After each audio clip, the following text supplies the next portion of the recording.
Oh, freedom. Georgia, we are not an accident of geography. We were planted on this red clay by divine purpose, a people shaped by struggles, sustained by faith, and summoned to determine the course of history again and again. The blood of our ancestors who marched across bridges and knelt on courthouse steps cries out from the ground beneath our feet. They paid the ultimate price not for a political party, but for a sacred right, the right of every voice to be heard. This is our moment, Georgia, not just a moment on a calendar, but a Kairos moment, a God-appointed intersection of faith and civic duty. Heaven is watching, history is waiting, and the question being asked of us is the same question that has echoed across generations. Will we show up in this runoff election and all other elections?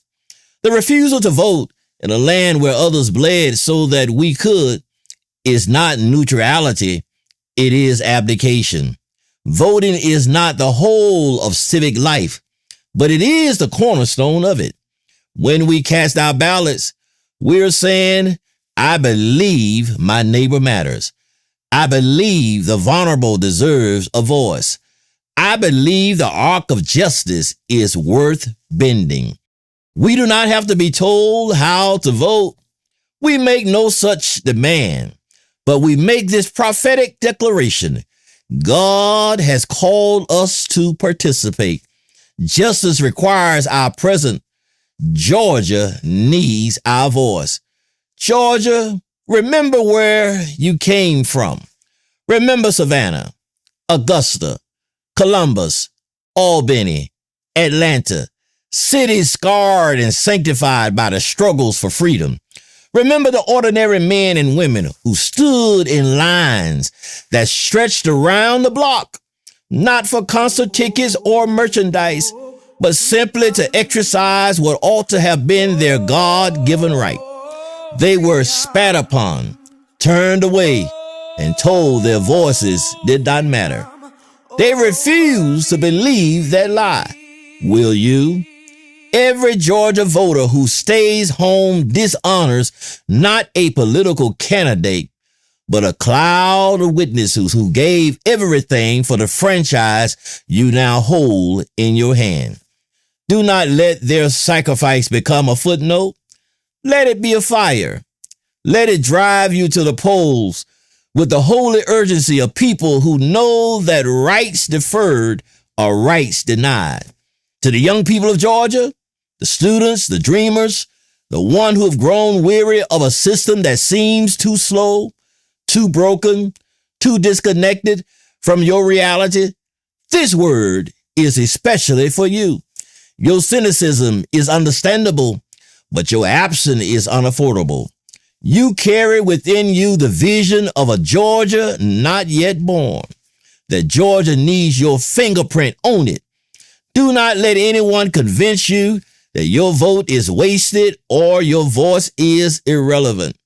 Georgia has been decided by thin margins before. Your generations could be the margin that matters.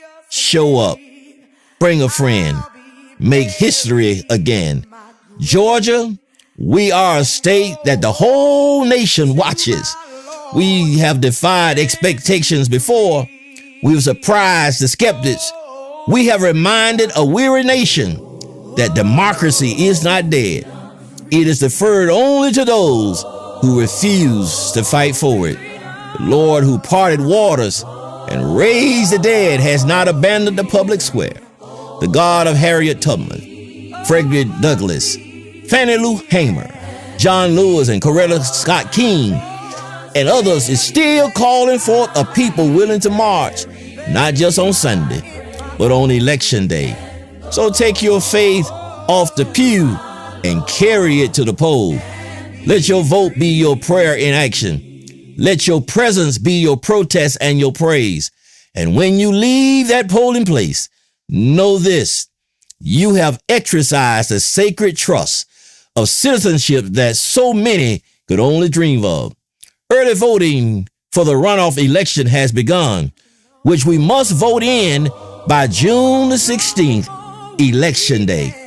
This is Bishop Michael Mitchell, Presiding Bishop of the 6th Episcopal District of the African Methodist Episcopal Church, and I approve of this message.